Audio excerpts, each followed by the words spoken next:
itu indikator pencapaian, tapi langsung tujuan. Nah, tapi saya lihat di silabus, di situ ada indikator. Ini harus nyambung. Jadi kalau KD-nya Bapak tadi itu menganalisis itu Pak, iya kan, menganalisis. Jadi itu C4 itu, C4.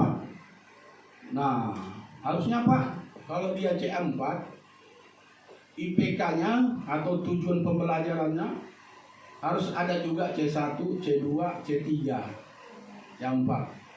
Nah, sampai C4 aja Pak. Kalau saya perhatikan tadi, tujuan pembelajaran Bapak kan dimulai dengan menganalisis. Harusnya jangan itu duluan Pak. Mulai dari yang C1 dulu, menyebutkan, ya, menjelaskan, melaksanakan, dan seterusnya. Baru menganalisis. Ini enggak langsung, yang pertama ada 4 tadi tujuan, menganalisis, tapi di bawahnya malah turun ya, ada C1, ada C2, ya kan Pak Mesin? Nah, ke depan dibalik Pak, dimulai dari yang mudah dulu. Yang mudah itu C1, C2, baru sampai C4. C5 jangan, C6 jangan, karena tidak diminta. Itulah pentingnya kita memahami KD itu. Kemudian di situ kan hanya dicantumkan apa tadi Pak? Pengurusan jenazah, bahasa tadi Pak? Iya. Ini kan Bapak Ibu guru lah yang menjabarkan itu. Dia masih secara umum ini Pak, pengurusan.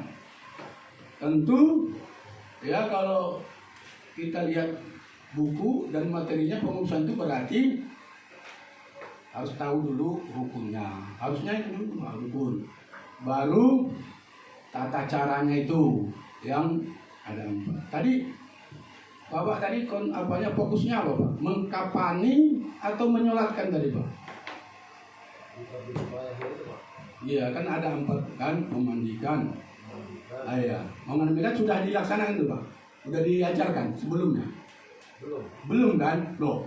Nah, ini berarti kan tadi maaf cakap kalau saya perhatikan fokus mengkafani kan Pak, sama mensolati. Nah, ini berarti kan gimana? Berarti kan tidak utuh siswa kita menerima tata cara pengurusan jenazah. Iya kan Pak? Dilompat itu yang memandikan. Nah, memandikan tadi kan dibahas juga Pak. Bahas ya. Memandikan sampai mengkafani. Iya, tapi kalau saya perhatikan tadi lebih fokusnya mengkafani sama mensolatkannya kan Pak. Oke. Jadi kalau saya perhatikan tadi di RPP Bapak Agung, memang Bapak menerapkan RPP 1 lembar ya kan, 1 lembar. Ya, oke. Lalu di kegiatan inti menggunakan pendekatan saintifik. Ya kan Pak, ada mulai dengan mengamati, menanya, ya kan, ya bagus. Ya. Cuma Bapak Ibu, ini untuk semua aja bukan apa ya. Di RPP dalam kegiatan pembelajaran itu selalu kita harus cantumkan ada 3 tahapan itu: pendahuluan, kegiatan inti, dan kegiatan penutup. Nah, di pendahuluan itu salah satu dicantumkan ada tujuan pembelajaran. Ya, kalau kita perhatikan, ya, mohon maaf ini Pak, itu tujuan pembelajarannya belum, itu kan menurut petunjuk dimulai dari yang mudah sampai ke susah. Kalau Bapak memulai dari menganalisis, itu sukar juga. Nah, jadi terbalik itu. Ya, itu harusnya.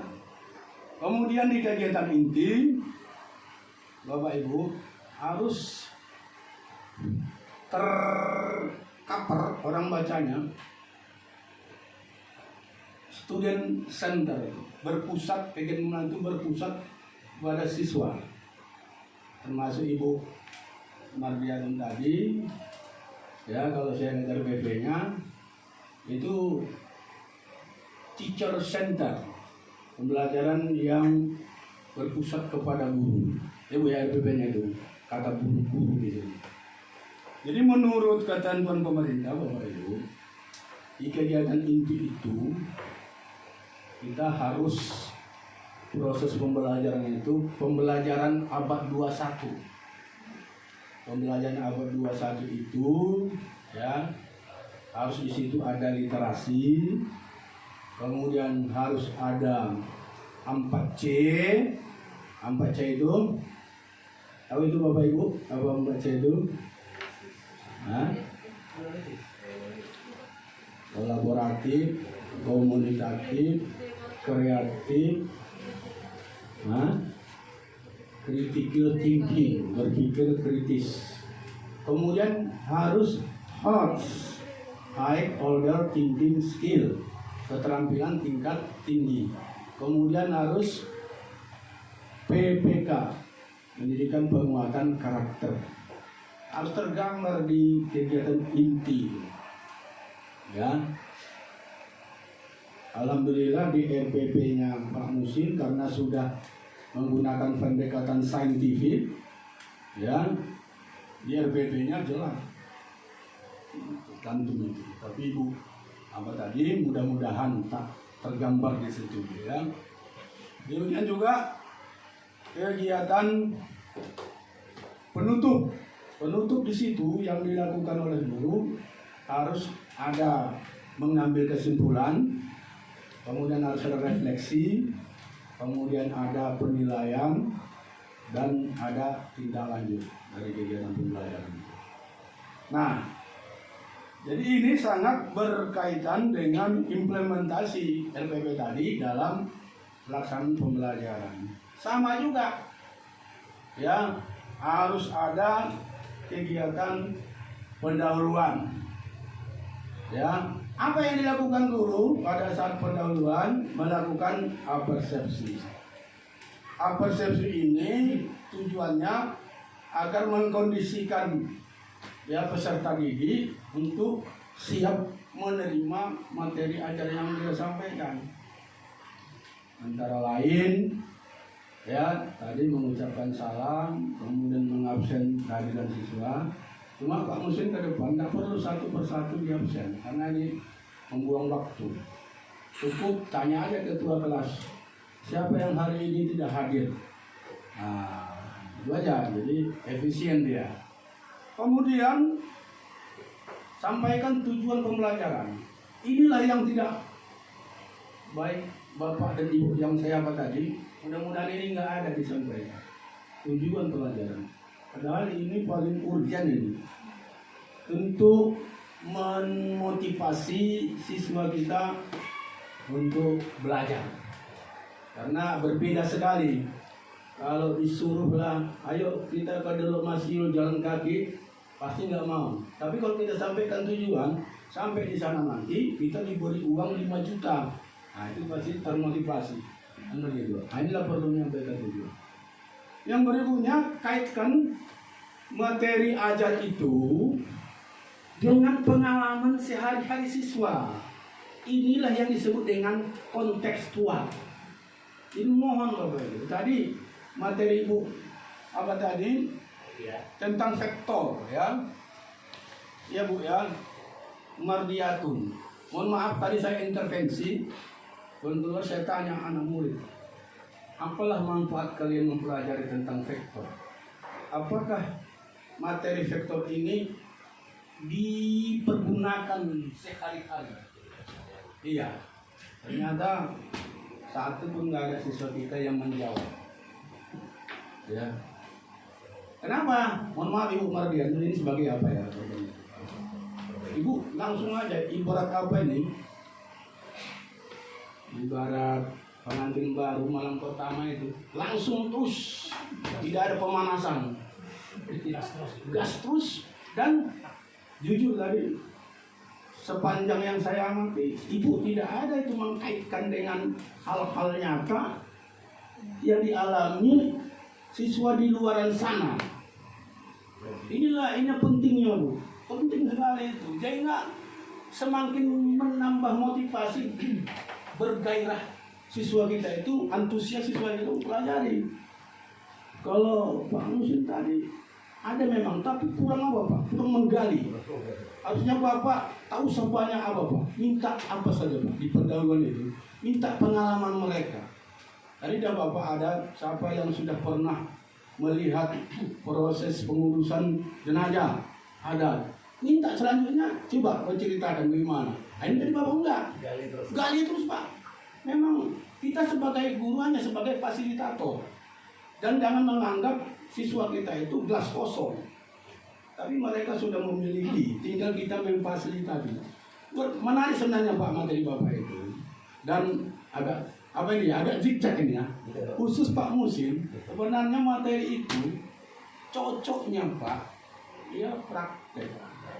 Itu nggak ada lagi Pak. Dan ternyata ada alat peraganya kan Pak.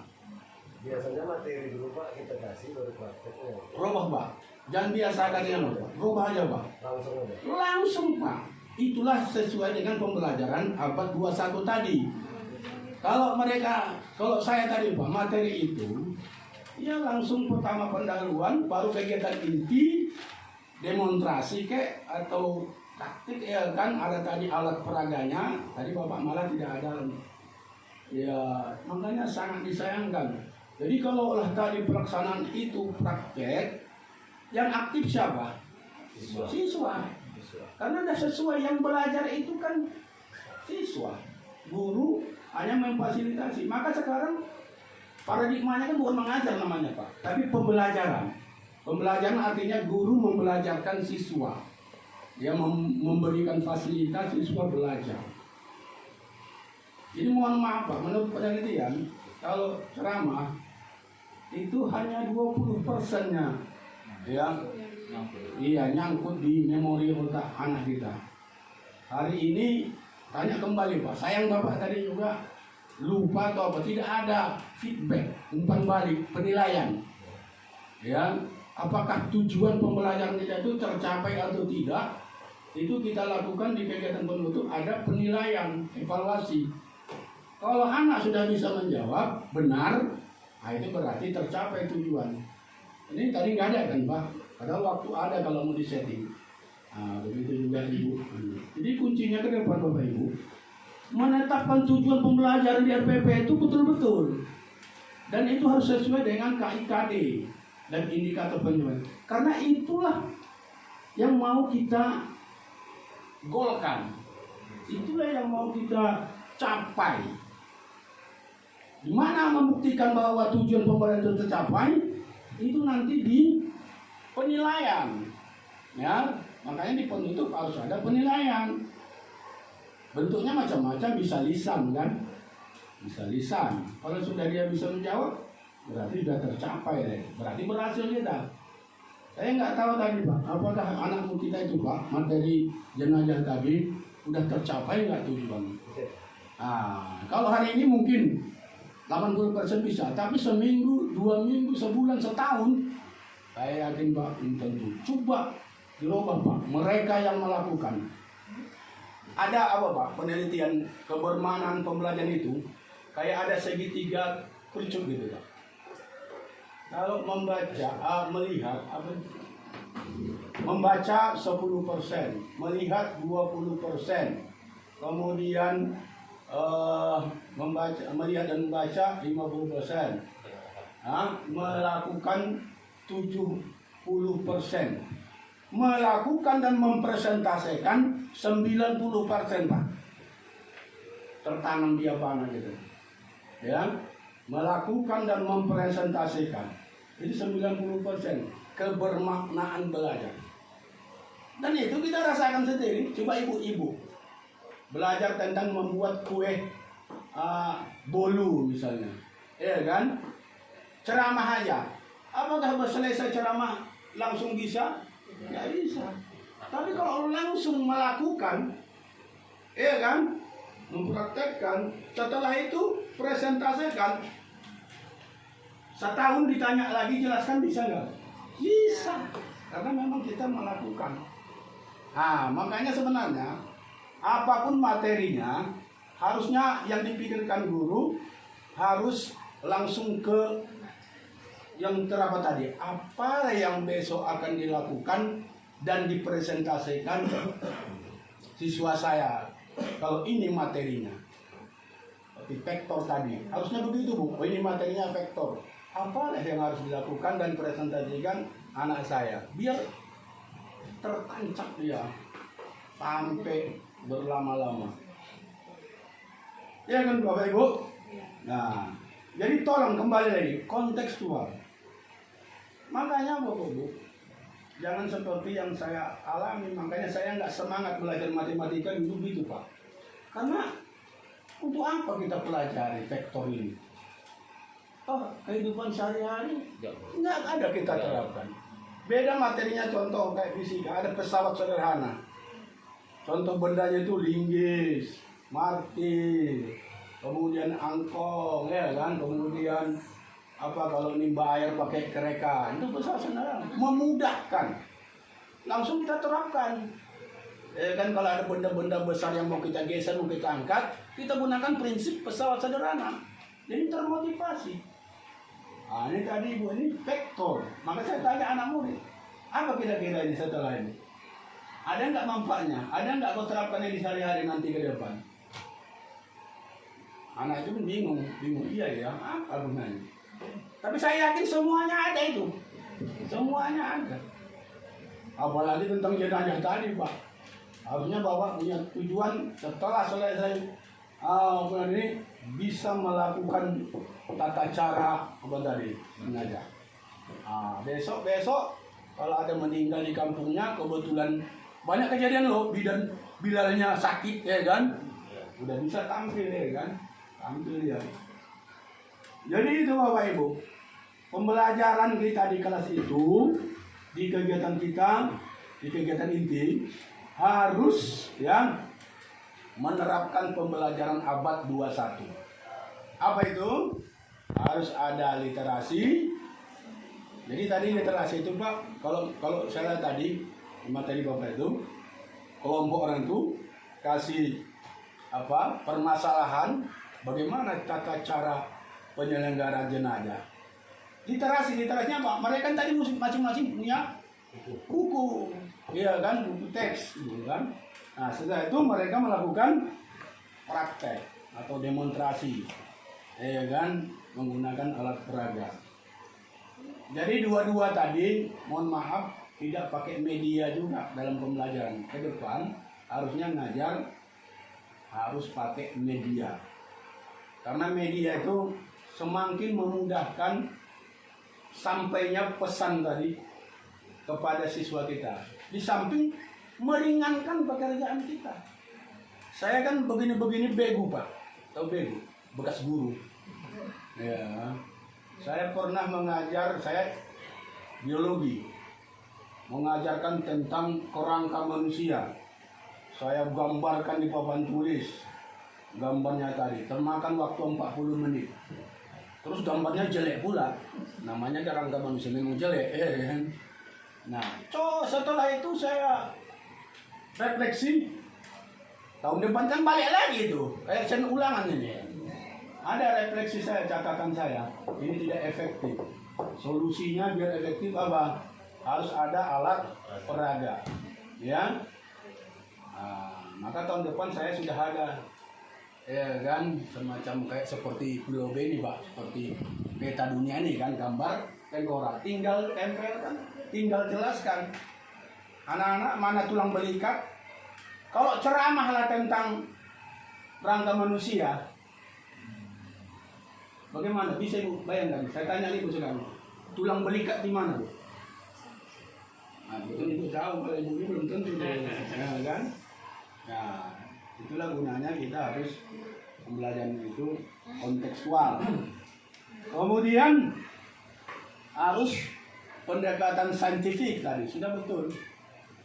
Ya, hanya saja tadi di RPP, Pak Musim di RPP saintifik, tapi di implementasinya, padahal di RPP-nya ada nanti diskusi kelompok, kolaboratif, elaboratif, kombinasi. Makanya kalau saran saya, antara RPP dengan implementasinya di kelas itu harus sesuai.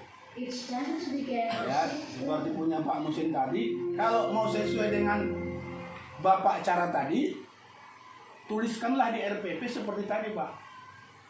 Jadi onek ya.